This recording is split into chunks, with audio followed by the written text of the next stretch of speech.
তো ভারতকেও তার হিসাব নিকাশ করতে হবে, এবং ভারত যদি গ্রাম্য মানুষের মতন মান অভিমান করে, হ্যাঁ, ওই গ্রাম্য অভিমান কিন্তু এখানে টিকবে না। সো ভারতেরও তার নিজের হিসাব নিকাশ করা উচিত।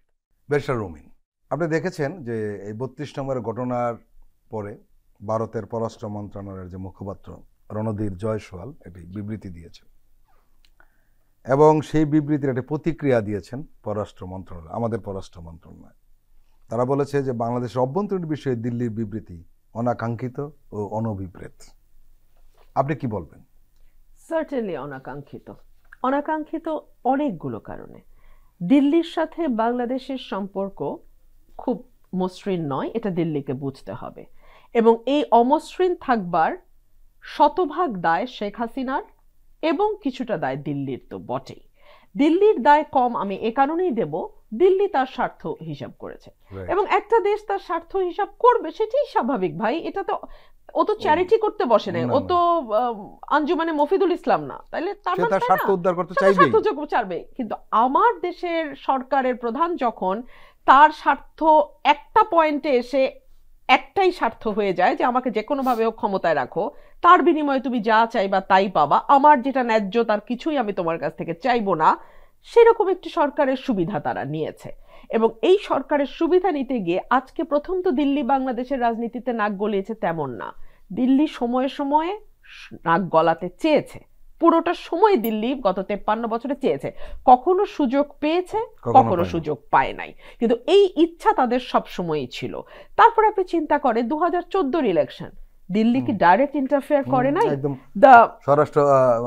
তাদের পররাষ্ট্র সচিব অ্যাবসলিউটলি সুজাতা সিং এর কথা মনে করেন আপনি, দ্য কোয়ালিশন ইয়ার্স এর কথা মনে করেন, the other side of the mountain, তাদের লেখা বই, তাদের বইগুলো একটু চিন্তা করেন, দেখবেন তারা পরিষ্কার করে দিয়েছে যে তারা কিভাবে বাংলাদেশের কিছু গোপন রাখেনি, কিভাবে বাংলাদেশের অভ্যন্তরীণ রাজনীতিতে নাক গলানো, নির্বাচনকে ম্যানিপুলেট করা, বিরোধী দলকে মানে জাতীয় পার্টিকে বাধ্য করা নির্বাচনে আসতে, এগুলো তারা করেছে।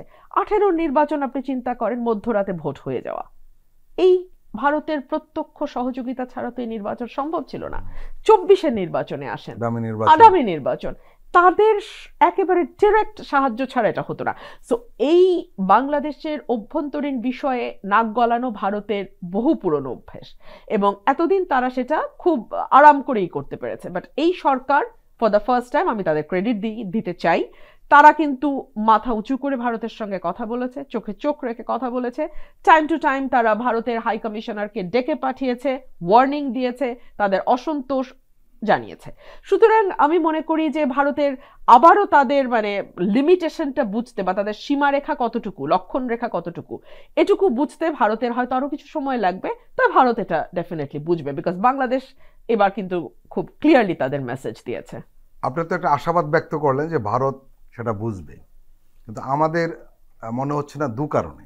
একটি হলো তাদের আচরণ, আরেকটা যেটা তারা সম্ভবত ট্রমাটাইজড, কারণ মেনেই নিতে পারছে না, এটা সবচেয়ে বড় সমস্যা, মানসিক সমস্যা। আরেকটা বড় সমস্যা যেটা, সেটা হলো শেখ হাসিনাকে দিল্লিতে রেখে এবং 2 শতাধিক এমপি এবং দলীয় নেতাদের ভারতে রেখে লালন পালন করার মাধ্যমে বাংলাদেশের সাথে দিল্লির সম্পর্ক কিভাবে ডেভেলপ করবে? Very difficult. আমি খুব অবাক হচ্ছি যে 5ই আগস্টের পর 6 মাস চলে গেছে। 5ই আগস্টের পর বাংলাদেশের যারা বুদ্ধিজীবী আছেন, বিভিন্ন জায়গায় কথা বলেন, লেখেন, ইন্টারন্যাশনাল নিউজ পেপারে কলাম লেখেন, তারাও কিন্তু বলেছেন যে ভারত তার সকল ডিম এক ঝুড়িতে রেখেছে, এবং এটার মাসুল ভারতকে দিতে হচ্ছে এমনভাবে, আমি যেটাকে বলি 5 তারিখের পর মনে হয়েছে কৃষকের গরু হারালে যে অবস্থা হয়, হাসিনাকে হারিয়ে ভারতের অবস্থা অনেকটা কৃষকের গরু হারানোর মতো হয়েছে।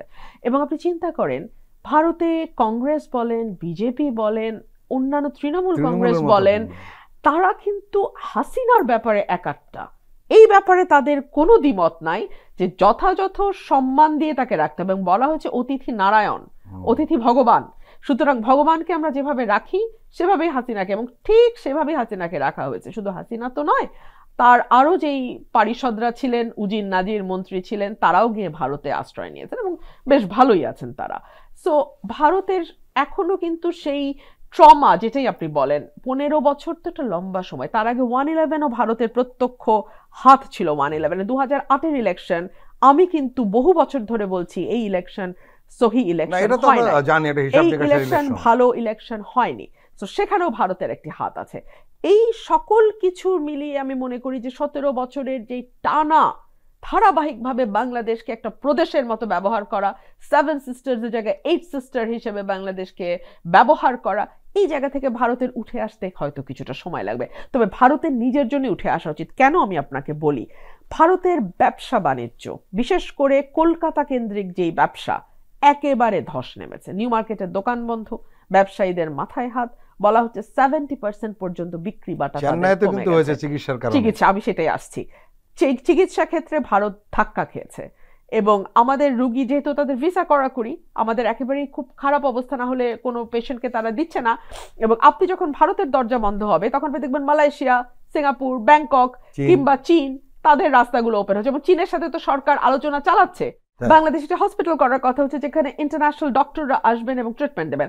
সো এভিনিউ কিন্তু মানুষ খুলে ফেলে। আপনি যদি মনে করেন যে আপনি বন্ধ রাখছেন বলে বাংলাদেশের দরজা বন্ধ, খুব ভুল। বরং আপনি অর্থনৈতিকভাবে ক্ষতিগ্রস্ত হচ্ছেন। বহু ভারতীয় দীর্ঘ 17 বছর বাংলাদেশে বিনা ভিসায় ওয়ার্ক পারমিট ছাড়া কাজ করে গেছে এবং তাদের কাজ কিন্তু এখন বন্ধ হতে চলেছে। সো ভারতকেও তার হিসাব নিকাশ করতে হবে। এবং ভারত যদি গ্রাম্য মানুষের মতন মান অভিমান করে, হ্যাঁ, ওই গ্রাম্য অভিমান কিন্তু এখানে টিকবে না। সো ভারতেরও তার নিজের হিসাব নিকাশ করা উচিত।